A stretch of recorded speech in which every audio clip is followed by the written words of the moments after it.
वाक्य संगम कैसे रखें? श्री कुम्भनदास जी के चरित्र में आता है, कुम्भनदास जी के 7 पुत्र थे, पर कोई कुम्भनदास जी से कहता, कुम्भनदास जी आपके कितने पुत्र हैं? तो कहते 1.5 पुत्र हैं। कितने?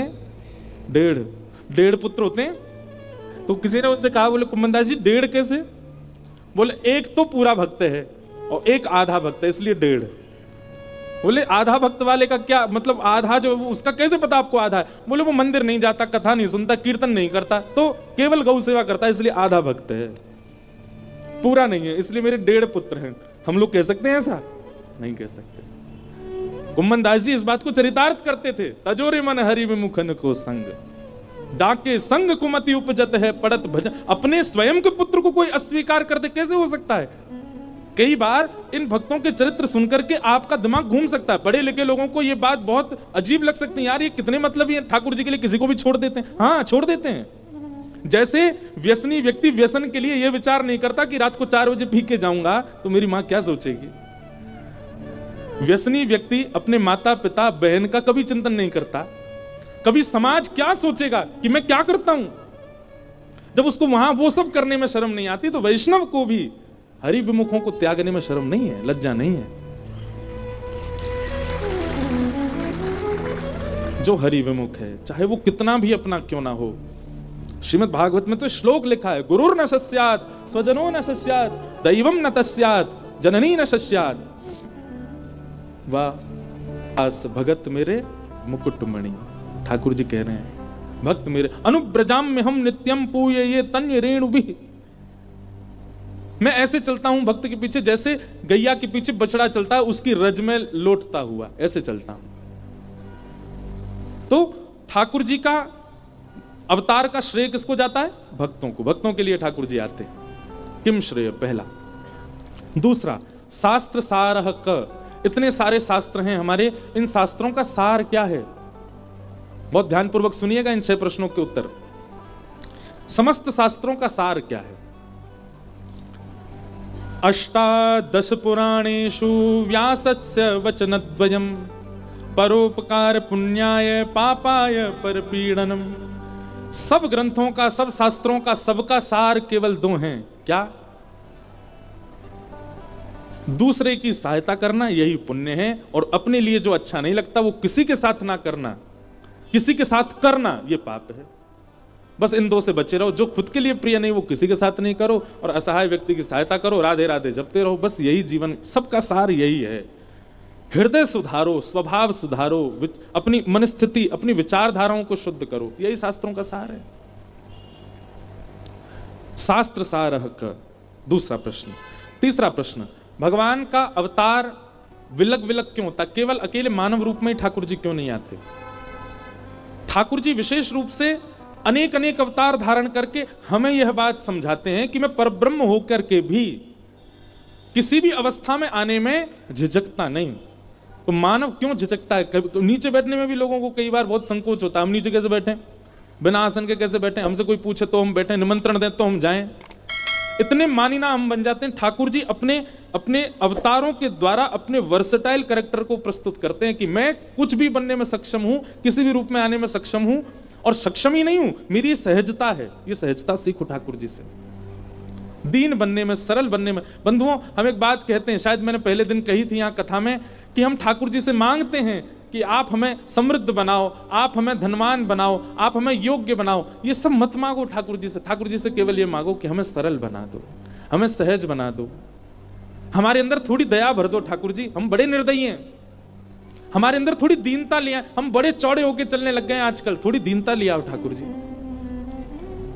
ठाकुर जी यदि मनोकामना पूरी करते ही हैं तो अपने स्वभाव को सुधारने की कामना क्यों नहीं करते हम श्री ठाकुर जी से? केवल वैभव, केवल संपत्ति, केवल संसार ही क्यों मांगना है? ठाकुर जी भी देते देते हार गए, अब नहीं देते किसी को, कितना भी मांगता रहे। ठाकुर जी कहते हैं कुछ नया लेके आओ तो देंगे। मांगो ना ठाकुर, हमारा स्वभाव सुधार दो, हमारा व्यवहार सुधार दो, हमारे विचार सुधार दो, हमें दीन बना दो, हमें सरल सहज बना दो। ठाकुर जी को वही प्रिय हैं। भोंदू की कथा सुनी है? भोंदू भक्त कैसा है? भोंदू सरल, सीधा, सहज, सच्चा।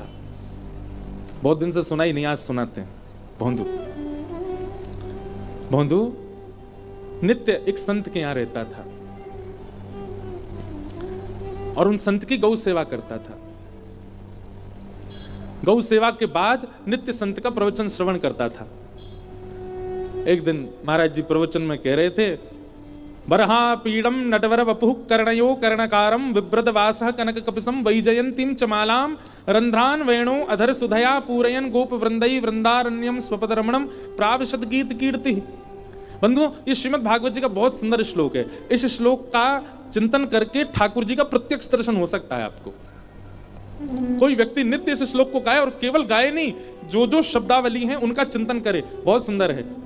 एक क्षण के लिए नेत्र बंद करो और सब लोग चिंतन करो। हमारे नाना जी जैसा चिंतन कराते तो वैसा हम कराएं। वरहा पीड़म नटवर वपुः। ठाकुर जी कैसे हैं? आपीड़ यानी कि मुकुट, मोर का टेढ़ा सा मुकुट ठाकुर जी ने अपने सिर के ऊपर धारण किया है। अच्छा, ठाकुर जी टेढ़ा मुकुट क्यों पहनते हैं? जहां जहां चरण परत प्यारी जू के, तहां तहां मन मेरो करत है छाऊरी। हमारे रसिक कह रहे हैं वृंदावन के, ठाकुर जी टेढ़ो मुकुट या हमारे पहने, जब श्री जी के संग निकुंज में जामे ना, तो श्री ठाकुर जी अपने मुकुट को टेढ़ो करके श्री जी के चरणन के ऊपर छांव बना लें कि कहीं सूर्य को सीधो प्रकाश श्री जी के चरणन में नहीं चलो जाए। हमारी लाडली जी के चरण अति कोमल हैं। अरे कभी कभी चिंतन करे करो, श्री ठाकुर जी बांके क्यों हैं? वो टेढ़े मेढ़े काय क्यों हैं? वो टेढ़े मेढ़े हमारे हैं क्योंकि मुकुट पहन करके, और फिर सूर्य को प्रकाश कहां से आ रहे हो श्री जी के ऊपर, वाह के लिए ठाकुर जी अपने अंग की भंगिमा बनावे, और वाह के कारण ठाकुर जी त्रिभंग लली है गए। एक रास के पद में ठाकुर जी कहते भी हैं, तेरे कुटिल कटाक्ष ने मेरो तन कर धियो त्रिभंग, विचारो भोलो भंडारी रास में चल श्यामा प्यारी। तो श्री ठाकुर जी मोर का मुकुट पहनते हैं, वो भी टेढ़ा पहनते हैं, तिरछा सा पहनते हैं। क्यों? श्री जी के संग जब निकुंज में जाएंगे तो ताकि वहां से छतरी कर सकें, छांव कर सकें। और टेढ़ा भी नहीं, ठाकुर जी टेढ़ा भी पहनते हैं और आगे की तरफ झुका हुआ भी पहनते हैं। हम मंदिरों में जाते हैं, दूर से दर्शन हो, इसलिए हमको अनुभव नहीं होता। ठाकुर जी का मुकुट आगे की ओर झुका रहता है। वरहा पीणम नटवर वपुः। ठाकुर जी का वपु यानी कि अंग कैसा है? बोले नटवर। नट किसको कहते हैं? नट कहते हैं जिसको देखते ही हमारी दृष्टि दूसरी बार भी देखती हो, उसको नट कहते हैं। मतलब जिसके प्रति आकर्षण होता हो, जो आकर्षण करने वाला है उसको नट कहते हैं। पर ठाकुर जी कौन है? नटवर। आकर्षण करने वालों के भी अग्रगण्य हैं। अरे संसार के सुंदर को तो एक के बाद दोबारा देखने को मन है, लेकिन ठाकुर जी को देखवे के बाद कोई और को देखने को मन ही नहीं होएगा। इसीलिए नटवर, नटवर वपुः। टेढ़ो सो मुकुट पहनो है, और ठाकुर जी हैं कैसे? बोले नटवर वपुः। आकर्षणों में भी आकर्षण करने वाला, जिनका वपु यानी कि श्री अंग है। भौंदू बैठ करके सारे प्रवचन सुनना है, गुरु जी बता रहे हैं। और कर्णयोः कर्णकारम। ठाकुर जी के कान तो दो हैं, पर कुंडल एक ही पहनो है। और वो भी कुंडल काय को पहनो है? कन्नेर के पुष्प को पहनो है।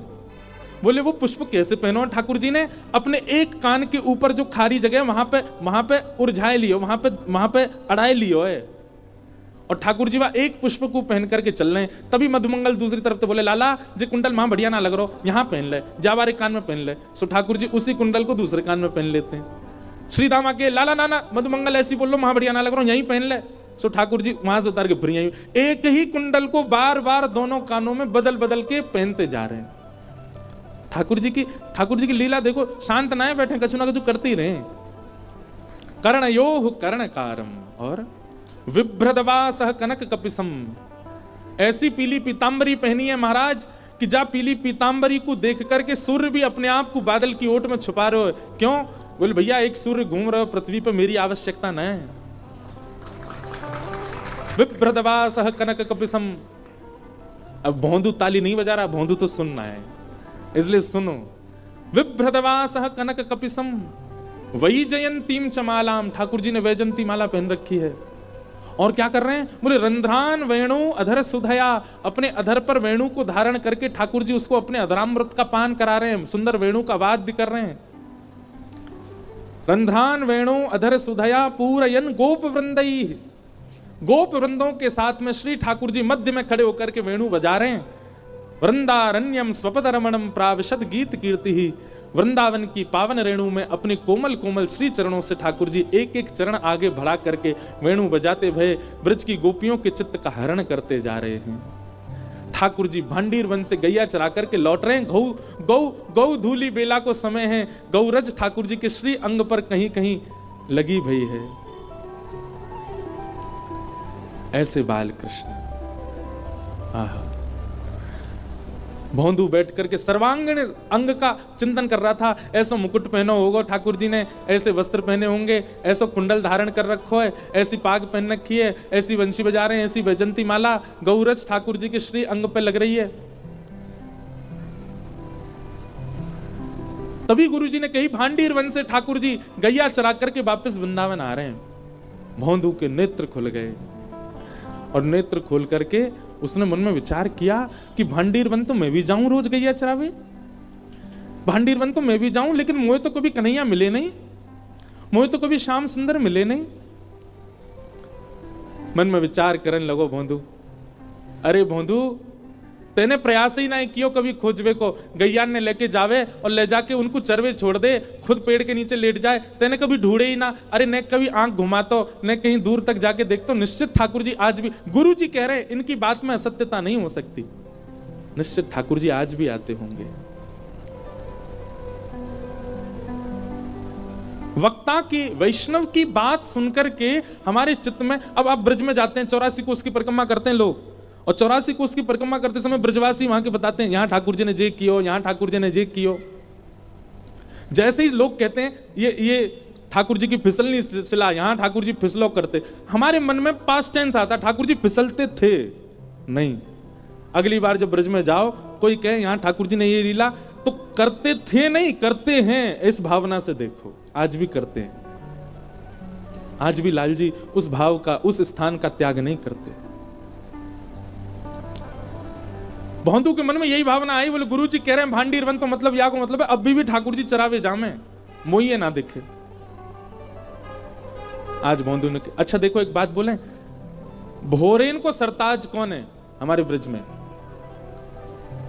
भोरेन में सरताज है हमारी किशोरी जी, सबसे ज्यादा बोली है। ठाकुर जी तो ज्यादा बोल, ठाकुर जी भोरे ना है, बहुत चतुर है, बहुत चंचल है, बहुत नटखट है।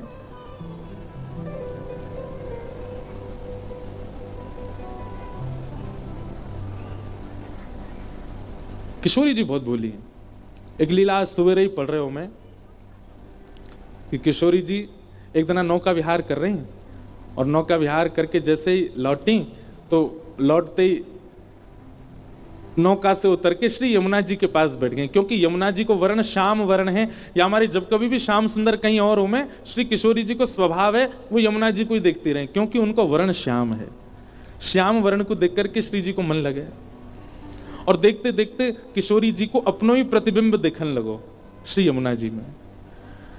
और जैसे ही किशोरी जी ने अपनो प्रतिबिंब देखो, अपनो प्रतिबिंब देखते ही किशोरी जी वहां से कहने लगी, अरे ये तो बड़ी प्यारी है, अरे तू तो बड़ी भोरी सी लग रही है, अरे तेरे नयन कितने सुंदर, नासिका कितनी, कौन की छोरी है तू? किशोरी जी बात कर रही हैं, और सब सखी कह रही हैं हम तो यहाँ खड़ी हैं, किशोरी जी कौन से बतिया रही हैं। और जैसी सब गई, सबने जाकर के देखो तो विशाखा जी ने सबको रोको, बोले सुनो कोई आगे मत जाओ, लीला देखो, लीला देखो क्या कर रही हैं। श्री जी अपनी प्रतिबिंब से बात कर रही हैं और कह रही हैं तेरे नेत्र तो बड़े सुंदर हैं, अरे तू एक काम कर, तू हमारी मंडली में आ जा, हमारी सखीन में आ जा, तू इतनी सुंदर है, तू को तो हम अपने पास रखेंगे, हम भी नवीन नवीन श्रृंगार करेंगे।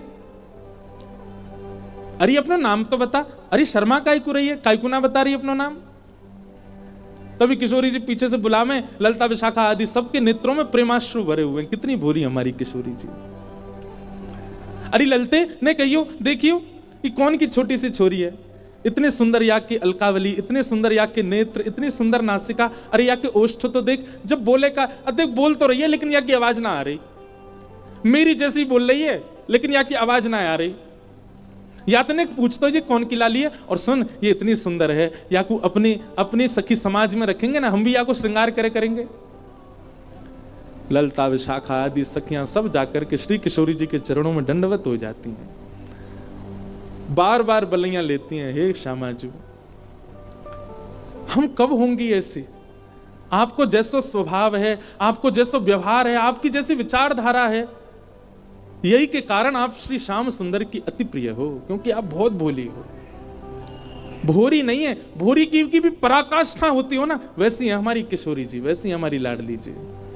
अपने प्रतिबिंब से बात कर रही हैं। कभी ठाकुर जी कोई मणि पहन करके आ जाएं तो श्री ठाकुर जी की वह मणि में अपने प्रतिबिंब को देख करके ठाकुर जी से नाराज हो जाए किशोरी जी। ठाकुर जी बोले काय बात को नाराज है गई, चरणन में गिरे, पाम पड़े, पाम दबा में, हे श्यामाजू काय को नाराज है गई हो। पूरा दिन करके और शाम को जाके किशोरी जी कहें आपने एक मणि पहनी है, वह मणि में मोती सुंदर एक गोपी दिख रही है मोहे। तब लाल जी बोले ये आप तो सुंदर कोई और गोपी लाए जे आप ही हो। हे किशोरी जी इतनी भोरी हो कि अपने प्रतिबिंब को देख के खुद ही मोहित हो जाए वहां पे। इतनी सीधी है हमारी श्री किशोरी जी। वृषभानु की किशोरी सुन गैया होते भोरी, प्रीत जान के हूँ थोड़ी तो है राखेगी शरण, मन भूल मत जइयो राधा रानी के चरण, राधा रानी के चरण, महारानी के चरण, मन भूल मत जइयो श्यामा प्यारी के चरण। एक बात तो सच्ची है भैया, वृंदावन में रहवे वारो, वृंदावन को भजवे वारो, वृंदावन की उपासना करवे वारो, वाके चलवे फिरवे बोलवे में ज्ञान दिख रहे हो तो इसको मतलब या को मतलब माने अभी वृंदावन भजो नहीं। वृंदावन में भजवे रहवे और वृंदावन की उपासना करवे वारे की वाणी में या वाक्य स्वभाव में वैराग्य दिख रहा है, त्याग दिख रहा है, ज्ञान दिख रहा है, बाकी सारे गुण दिख रहे हैं पर भोरोपन नहीं दिख रहा। तो या को मतलब ये है कि माने वृंदावन भजो ही नहीं है।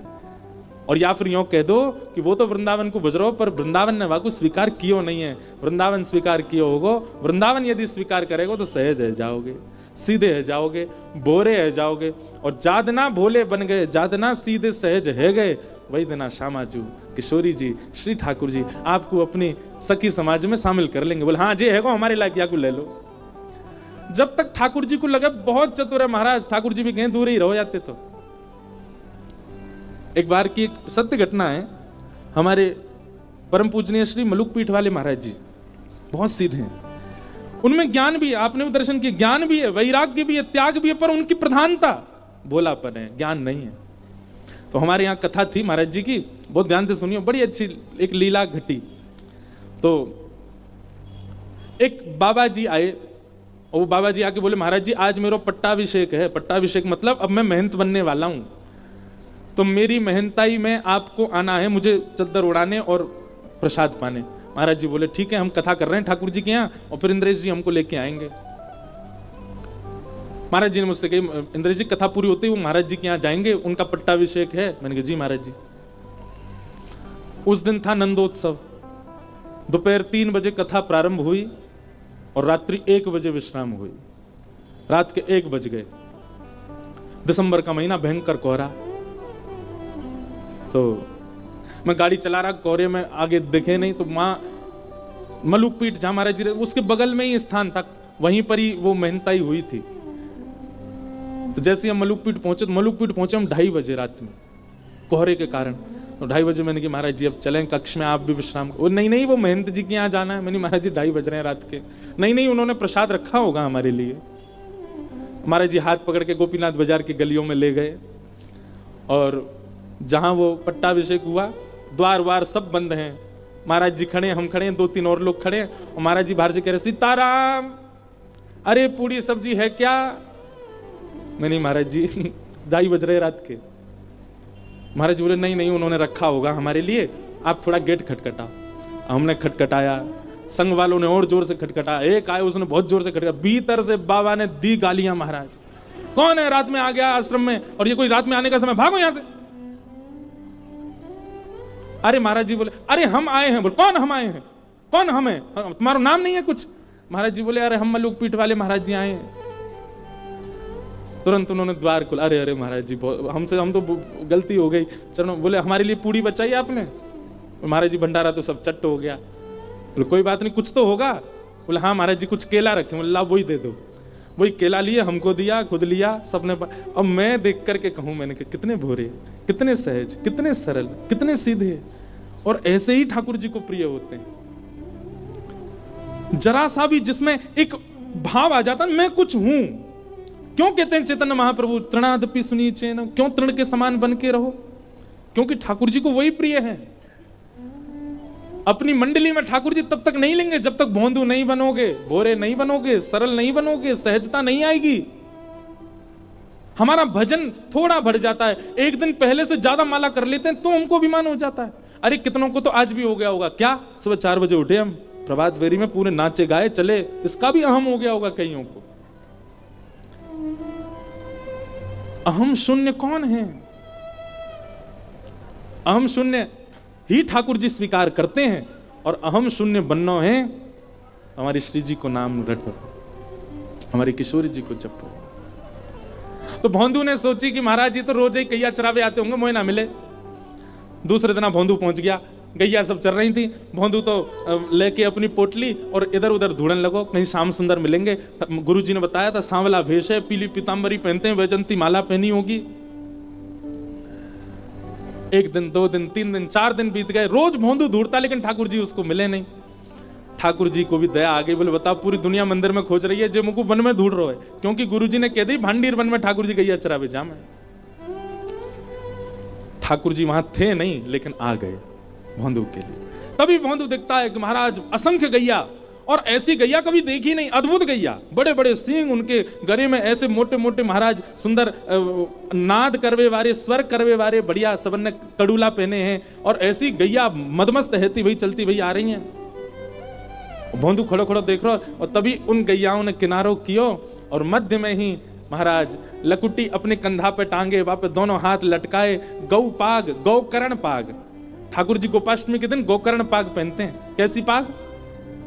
हम अपने लाल जी को कभी कभी धराते हैं। उस पाग में क्या होता है कि 2 तो कान निकरिया में यहाँ पे, 2 सींग निकरिया में यहाँ पे, और ऐसे कान आ जाए नीचे, तो वो गोकर्ण पाग।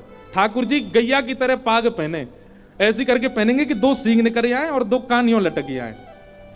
उस दिन ठाकुर जी आभूषण नहीं पहनते। श्रीमद् भागवत जी के वेणु गीत में वर्णन है, ठाकुर जी लोमना को श्रृंगार करें। लोमना कहा है गैया के पैरन ने बांधवे की जो रस्सी होवे दूध काटते समय, वो गैया के पामन की रस्सी को ही ठाकुर जी आभूषण बना के गले में पहने, एक हार के भांति, एक एक अपने हाथ पे बांध लें, कमर पे बांध लें, बाजूबंद पे बांध लें, लोमना को श्रृंगार। आहा, गौरज उड़ उड़ करके ठाकुर जी के अंग पे लग रही, और ठाकुर जी चलते भय भोंदू के पास आ रहे हैं। भोंदू दूर से देख करके आनंदित है, रोए, देखते ही रह गयो ठाकुर जी को। ठाकुर जी बोले, अरे तेरो नाम कहा है? भोंदू तो भूल गयो मेरो नाम कहा है। ठाकुर जी को देखवे लग गयो, बोले मैं आपको छू के देख लूं? बोले हाँ देख ले। ठाकुर जी को स्पर्श करे, त्यों त्यों वाक्य नेत्रन से अविरल अश्रुधार गिरे, शरीर कंपायमान है गयो। ठाकुर जी ने पकड़ो, अरे तू तू तू रो काय क्यों रो, तू कांप काय क्यों रो, मैं कोई हवा थोड़ी हूं, अरे मैं जय जय हूं, अपना नाम बताए दे, तू कौन है? भोंदू ने कही मेरो नाम है भोंदू। और जैसे ही वाने कही भोंदू, ठाकुर जी बोले कहा बताई तेने, कहा नाम है तेरो? बोले मेरो नाम है भोंदू। भोंदू सुनते ही ठाकुर जी तो इतनी जोर से हंसते हंसते हंसते ठाकुर जी गिर गए, लुढ़क गए, पेट पे हाथ धर के ठाकुर जी जोर जोर से हंसे, और फिर उठ के पूछे तेरो नाम क्या है? बोले भोंदू। और फिर सुन के ठाकुर जी हंसे, बोले जय तेरो नाम है? बोले मेरो असली नाम तो कछु और है, पर सब प्रेम तो मुझको भोंदू बुलाम है। ठाकुर जी बोले मेरे गले लग जा, तेरा नाम इतना सुंदर, अरे भैया तेने इतनी हंसी कराई दी, इतने दिनों बाद मैं आज जोड़ते हंसूं, मेरे गले ते लग जा। भोंदू को वो सब प्रदान कर रहे हैं ठाकुर जी जो उसने कभी सोचा नहीं। रूप माधुरी का दर्शन कर रहा है। एक पद हम गाते हैं, हरि जी हम कब होंगे ब्रजवासी, है ना, पर मेरा मन है, और मैं आज व्यास मंच पे ही भावना आ रही है, पर मैं कभी ना कभी ठाकुर जी के लिए एक पद ऐसे लिखूंगा जहां मैं ठाकुर जी से हम यूं कहें, ठाकुर जी हम कब होंगे भोंदू, हम कब होंगे सीधे, हम कब होंगे सीधे, हम कब होंगे वो सहज जैसे आपको हम भा जाएं। ब्रज में बसनो अब कठिन नहीं रह गया, धन के बल पे सब बस रहे हैं ब्रज में जाके, लेकिन ब्रज में जैसे बसने वाले को जैसा स्वभाव होना चाहिए वैसा कोई को नहीं रह गया है। ठाकुर जी भोंदू को देख रहे हैं, नेत्रन में हंसी के कारण छोटे छोटे बिंदु आ गए ठाकुर जी के अश्रु के। ठाकुर जी पहुंच रहे हैं और कह रहे हैं अरे बैठ जा भोंदू आजा। अरे भैया कछु कहते रहो, नाम बहुत जोर को है, कौन ने धरो? बोले मेरे गुरुजी और सब गौशाला के लोग मोकू भोंदू के हैं। ठाकुर जी बोले वाह भैया तेने बड़ा आनंद किया, चल कछु लायो है, चल मुँह को कछु पवा दे। भोंदू बोलो आप वही हो ना जिनके बारे में गुरुजी बताते हैं। ठाकुर जी बोले तेरे गुरुजी कौन के बारे में बता, मुँह का पता कहा बता मैं तेरे गुरुजी। बोले गुरुजी बता मैं, आप सांवरे सांवरे से हो, मोर मुकुट पहनो, नंद बाबा के लाला हो ना आप। ठाकुर जी बोले हाँ मैं नंद बाबा को लाला हूँ। जसोदा जी आपकी मैया है ना? बोले हाँ वो मैया है। अरे हमारे गुरुजी खूब बता मैं आपके बारे में। एक बार आपने मैया की एक मटकी फोड़ दी, मैया ने आपको उखलते बांध दी हो ना? ठाकुर जी बोले हम बे वही हूं मैं। आपने कालिया नाग के ऊपर एक बार नृत्य किया ना, जमुना जी ने कार के? बोले हाँ मैं वही हूं। ठाकुर जी को भी इतना प्रिय लग रहा, कितना भोला है ये। अब बात ही बना तो रहेगो कछु पवावे को। बंधु बोला हाँ मैं लाया हूँ, 2 रोटी लाया हूँ। रोटी खोल करके और महाराज बीच में गुड़ रख दियो, मिर्च रख दी। बोले जय जय जय ही लाया हूँ, आप पालो। अरे जे तो बहुत जोर को ला दे। ठाकुर जी महाराज भोंदू की वो रोटी लाई और वहां में गुड़ बीच में चुपड़ लियो और नेक नेक लेकर के ठाकुर जी प्रेम से पान लगे। एक रोटी पा गए, बोले मुझे तो और भूख लग रही है, ला एक और दे दे। भोंदू बोलो जी मेरी है, 2 ही लेके आयो मैं। बोले तो दे दे, कहा जा रहा है, मैं भूखा रह जाऊंगा फिर। ठाकुर जी कह रहे ना दे दे, चल तू अब मां जाके खा लियो। अच्छा एक काम करो, आधी आधी खा लो। आधी ठाकुर जी को, आधी दही नहीं माने, भोंदू है बेचारा सीधो है। ठाकुर जी तो उसके चिंतन में चले गए, कितना भोला, कितना सीधा, कितना प्यारा। ए भोंदू देख हम भूखे रह गए, हमारी खुराक ज्यादा है। जसोदा मैया ये एक आध रोटी ना पवावे हमको, सबरी रोटी बना के सामने धर दे, लाला तेरो जितनो मनो पाले, बाकी के सब पूरा परिवार पालेगो। और वही विधा आज भी मंदिरों में प्रसाद की है। पूरी की पूरी कढ़ाई का भोग जाएगा ठाकुर जी के सामने। लाल जी जितनो आपकी रुचि हो आप पाओ, जो बच जाएगा बाकी सब लोग प्रसाद में ले लेंगे। भैया तू हमारे काजे ने ज्यादा सो प्रसाद लियो, हमें भूख ज्यादा लगे। भोंदू बोलो ठीक है जैसे कल ले आऊंगा। और भोंदू भी सहजता से चला ही गया। हम आप होते पकड़ लेते, ठाकुर जी चिपक जाते ठाकुर जी थे, पर यहाँ ठाकुर जी चले गए, भोंदू चलो गए। भोंदू ने किसी को आगे कुछ नहीं बताया, उसको लगा ये सब लोग मिलते ही हैं ठाकुर जी से, मुझे आज पहली बार मिले हैं। गुरुजी इतने अच्छे अच्छे वर्णन ठाकुर जी के करते हैं क्योंकि गुरुजी मिले होंगे उनसे। गुरुजी ने तो प्रत्यक्ष लीला देखी होंगी, मैं ही अभागा हूं, मुझे इतने दिनों बाद दर्शन भये। भोंदू बैठा बैठा आज भी प्रवचन सुनना था और आज नेत्रों से आंसू गिर रहा है। क्यों? क्योंकि प्रवचन में गुरुजी जो सुना रहे हैं उनसे वो देख के मिल के आया है। अगले दिन भोंदू ने रसोई घर में जाकर के रसोईया थे कि हाँ भैया आज ने कछु ज्यादा सी रोटी दे दो, 5-6 रोटी दे दो। ए भोंदू तू इतने वर्षन से 2 ही खावे, 5-6 लेके कहां जाएगो? अरे अब तुम्हें कहा बताऊं, वहां पे एक मेरे मित्र आमे, नंद जी के लाला, यशोदा मैया के लाला, बड़ी भूख लगे उनको, बहुत पेटू है। मेरी रोटी खा के कल आधी मिली मुझे, बस उनके काजे दे दो, उन्हें खवानो है। रसोईया बोलो तू गुरुजी से आज्ञा दिलवा दे तब देंगे। भोंदू गयो गुरुदेव के पास, गुरुजी प्रणाम। गुरुजी ने रसोईया तो कह दो आज मैं 6 रोटी दे देगो। बोले ए भोंदू तू 6 रोटी क्यों ले जा रहा है, तू तो 2 ही रोटी खावे।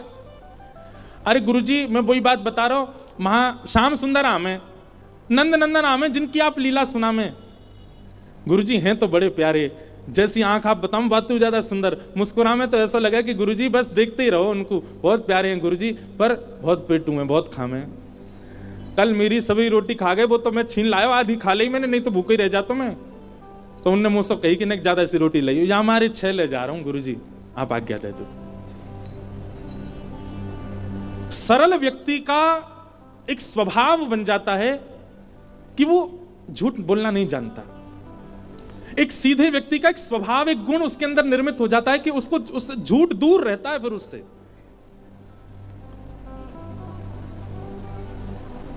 गुरुदेव बोले कोई और बोलता तो मैं नहीं मानता, लेकिन भोंदू झूठ नहीं बोल सकता। भोंदू तू सच में ठाकुर जी से मिला? बोले हाँ गुरुजी, आपकी कृपा से मेरे भाग्य जगह कल में मिला। कैसा स्वरूप था? उसने एक एक अंग का वर्णन किया। नेत्र ऐसे हैं, जब पलक उठती हैं तो ऐसा लगता है, गिरते हैं तो ऐसा लगता है, हंसते हैं तो दांत ऐसे लगते हैं, नासिका ऐसी है उनकी, हाथ गदमदरा से हैं, पाम गदमदरा से, पेट नेक निकरो सो है ठाकुर जी को। और गुरुजी उनमें तो बड़ी सुंदर सुगंधी सी आती रहे, और मैंने तो स्पर्श करके देखो, ऐसा स्पर्श पूरी दुनिया में मैंने आज तक नहीं किया, ऐसा स्पर्श है उनको। उनके पास बैठे ना, गर्मी को बोध ना हो, ऐसी सुंदर शीतल सी हवा सी आती रहे उनमें थे। अरे गुरुजी बड़ा मन लगा उनके संग बैठने में। जैसा जैसा रूप भोंदू वर्णन कर रहा था, गुरुदेव समझ गए कि ये ठाकुर जी से मिलके आया। गुरुदेव बोले भोंदू तो ठाकुर जी को लेके यहां आश्रम आ जाना हमारे, ठाकुर जी से निवेदन कर दे, वो यहां आ जाएंगे।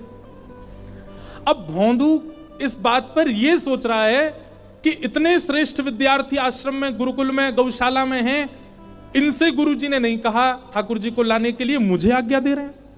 ठाकुर जी तो सबसे ही मिलते होंगे, गुरुजी चाहते तो किसी को भी आज्ञा दे देते, पर गुरुजी ने मुझको ही चुना।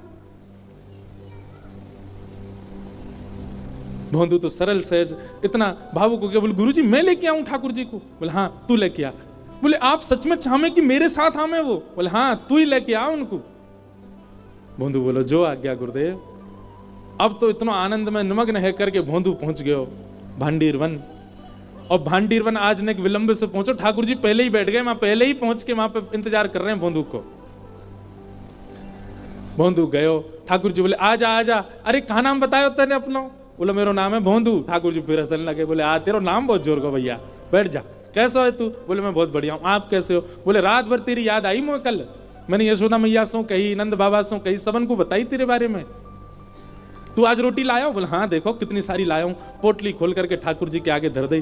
ठाकुर जी तो बड़े आनंद में भर गए और रोटी उठा करके बीच में गुड़ धर के और वाकी पुंगी सी बनाए कि ठाकुर जी प्रेम से पान लगे। भोंदू बोलो जय जय ठाकुर जी, आज पहली बार गुरुदेव ने मुझसे कछु काम की कही है और मैं चाहूं या काम को मैं भली भांति कर दूं। ठाकुर जी बोले कहा काम कहो? बोले गुरु जी मुझसे कह रहे हैं कि तू ठाकुर जी को लेके हमारे आश्रम आ जा। अब आप तो मेरे मित्र है गए हो, गुरु जी चाहते तो कोई भी शिष्य से कह देते, पर उनने मुंह को ये काम दियो पहली बार। आप कृपा करो ना, मेरे संग चलो ना गुरुदेव के आश्रम। ठाकुर जी रोटी खाते जा रहे हैं और बोल रहे हैं देख भोंदू तू जो कहेगो सब काम करेंगे हम, लेकिन जो गुरु जी बीच में मतलावे, तेरो मेरो संबंध है, तू मेरो सखा मैं तेरो सखा। गुरु जी आश्रम गैया इन सबन को दूर रख मोते। चरणों में गिर गए। बोले अरे जय जय, मैं तो आपको जानतो ही ना हो, मैं तो इतने दिन से भांडीर वन आ रहा हूं गैया चरावे, मैंने आपको कभी देखो ही ना है। सके आप मेरे बगल से निकसे भी होंगे, पर मैं आपको जानतो ही ना हो तो मैं कैसे पहचान? वो तो गुरुजी ने मुझको आपकी कथा सुनाई तभी तो मैं आपको जान पाया। जिन गुरुजी की कृपा से आप मुझको मिले, उन गुरुजी की आज्ञा है, आपने चल दो ना मेरे संग। ठाकुर जी बोले चाहे जो हो भैया, हम तेरे गुरुजी तो ना मिलेंगे, तोते मिलेंगे बस। भोंदू बोलो नहीं मिलोगे गुरुजी थे? ठाकुर जी बोले ना मिलेंगे। अंतिम बार पूछ रहा हूं, नहीं मिलोगे? ठाकुर जी बोले ना मिलेंगे ना मिलेंगे ना मिलेंगे, बस तोते मिलेंगे। भोंदू ने सबरी पोटली उठा ली। बोले तो फिर ये रोटी वो गुरुजी के घर की हैं, इन्हें मत खाओ। हाँ सबरी खत्म करते जा रहे हैं। ठाकुर जी बोले अरे तो रोटी तो खान दे ना, जो गुरुजी के आश्रम में बनी है जे का खाओ। और पोटली सबरी बांध ली। ठाकुर जी के हाथ में 200 ग्रास बचो। भोंदू ने हाथ पकड़ के बोले जब वो छोड़ दो, जो गुरु जी को है दे दो। अरे तू जाए तो खान दे, ये तो आधो बचो ना ना जो दे दो। और लेके अपने मुंह में भर लियो, खा गयो। अरे मैं कह रहा हूं हमारे गुरु जी ने मिलवाए हैं आप, हम और तुम उन्हीं के पास नहीं चलोगे? ठाकुर जी बोले भैया देख तू अब चाहे गुस्सा है जा, तेरे गुरु जी तो ना मिलेंगे, हम बस तो मिलेंगे। तो भोंदू बोला ठीक है, तो जा पेड़ ते या पेड़ तक, या कि पल्ली पार तुम्हारी है या इल्ली पार मेरी है। कल्लिते गैया चरावे आएंगे, इल्ली पार अगर तुम आए, पल्लंकु ही नहीं हो, उल्लंकु मत ही हो, नहीं तुम्हारी गैया ने लेके भाग जाऊंगा मैं। ठाकुर जी को धमकी दे रहा है। और सुनो आज ते आम पाम 100 साल की कट्टी, दूर नहीं हो मोते, मेरो कोई तुम्हारो संबंध ना, 2 दिना को सखत्व, हमारे गुरु जी को जो नहीं है बातें हमारा कोई संबंध नहीं। ठाकुर जी बोले तो जाने ना हम जय जय हैं। बोले जय जय हो चाहे जो हो, हमारे गुरुजी ने मिलवाए, अगर चाहो कि मैं तुमसे मिलूं या बैठूं तो मेरे गुरुजी के पास चलो। ठाकुर जी बोले मैं तो नहीं जाऊंगा। ठीक है मैं जा रहा हूं। और अपनी गैयान ने घेर के महाराज भोंदू तो चल पड़ो। ठाकुर जी कह रहे हैं ए भोंदू। भोंदू नहीं पीछे मुड़ के भी देख रहा। दूसरी बार बोले ठाकुर जी भोंदू, अरे नहीं देख तो ले। भोंदू नहीं देखा। जब तीसरी बार ठाकुर जी ने कही भोंदू, जब भोंदू ने अब भी नहीं देखा, तो जिस प्रकार कोई व्यक्ति अपनी प्रियतमा के लिए व्याकुल हो जाता है, ऐसे श्री ठाकुर जी भोंदू के लिए व्याकुल हो गए। अरे जी देखे ही ना रो, जी पलटे ही ना रो। ठाकुर जी को लगी नेक दूर जाके आ जाएगा, लेकिन भोंदू नहीं लौटो, चलते ही चलोगे चलते ही चलोगे। थोड़ी दूर तक भोंदू दिखो, जैसे ही भोंदू दिखनो बंद भयो, ठाकुर जी अपने आप को रोक नहीं पाए। नेत्रन में अश्रु भर आए और महाराज चौकड़ी मार के दौड़े ठाकुर जी। अरे भोंदू रुक जा, अरे भोंदू नेक रुक जा, अरे तू जो कहेगो सो करेंगे, तू कहेगो तेरे गुरुजी के यहाँ जाएंगे, वहीं बस जाएंगे, लेकिन तुम होते दूर मत जाए भैया, मुझको संग लेके चल। और ठाकुर जी दौड़ करके गए और भोंदू की कमर पे जाकर के लद गए पीछे, और लद करके बोले चल ले चल अपने गुरुजी के पास, चल के आमे तेरे गुरुजी तो मिल के आवेंगे। गैयान के बीच में कैसी सुंदर छवि है, पत्रो दुबरो सो भोंदू और श्याम सलोने नंद नंदन वाकी पद्दी पे चढ़े हुए पीछे पीछे थे, ऐसे हाथ देख करके दोनों पाम ठाकुर जी के यूं हाथ में उठा रखे हैं और भोंदू लेकर के ठाकुर जी को अपने आश्रम आ रहा है। गुरु जी ने देखी गैया आ गई, गुरु जी द्वार पे आके खड़े गए और जैसे ही गैया आती गई तभी ऐसा दृश्य देखो, भोंदू की पद्दी पर श्री ठाकुर जी साक्षात नंद नंदन मंद मंद मुस्कुराते भय, वाक्य कान में कचू खाना पूसी करते भय आ रहे हैं। भोंदू तो कह रहे हैं जाइए तेरो गुरु, जाके कारण तुम मोह छोड़ के भाग रहो, दारी के अबड़ी उड़ा दूंगा मैं, जाके कारण तुम मोह छोड़ रहो। नहीं गुरु जी, हमारे गुरु जी बड़े भोरे हैं, इनको दर्शन दे दो। ठाकुर जी को देख करके गुरु जी तो वहीं मूर्छित हो गए, उनको विश्वास ही नहीं हुआ कि ठाकुर जी आ गए। भोंदू ने गोद में उठा लिए, जल को छिड़काव किया और जल को छिड़काव करके जैसे ही पुनः गुरु जी के नेत्र खुले, नंद नंदन सामने खड़े हैं, बाकी अदा से मंद मंद मुस्कुरा रहे हैं। भोंदू जैसे ही गुरु जी खड़े हुए, भोंदू खड़ा हुआ, ठाकुर जी ने खींच के भोंदू अपने ऐसे गले में गलवैयां डाले खड़े गए। गुरुदेव ने भोंदू को प्रणाम किया पहले। भोंदू बोलो जी कहां कर रहे हो गुरु जी? बोले भैया परिवार त्याग दियो बाल्यकाल में, आज 60 वर्ष है गए घर छोड़े भय, कौन से उपनिषद नहीं पढ़े, कौन से वेद नहीं पढ़े, कौन से शास्त्र नहीं पढ़े, कौन कौन से नियम व्रत अनुष्ठान नहीं किए हमने, लेकिन आज तक ठाकुर जी के दर्शन नहीं भये। धन्य है भोंदू तेरो ये भोलोपन, तेरो ये सीधोपन, तेरी ये सरल भाव, तेरी ये सहजता, जैसे आज साक्षात त्रिलोकीनाथ तेरे कंधा पर चढ़ के आए हैं।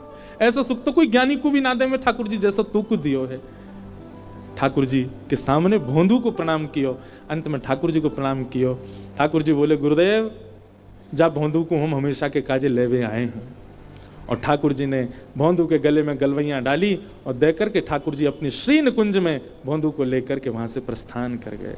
बोलो भक्तवत्सल भगवान की। हमारे अंदर सब गुण हैं पर हम भोले नहीं हैं, हम सहज नहीं हैं, हम सीधे नहीं हैं, सरल नहीं हैं।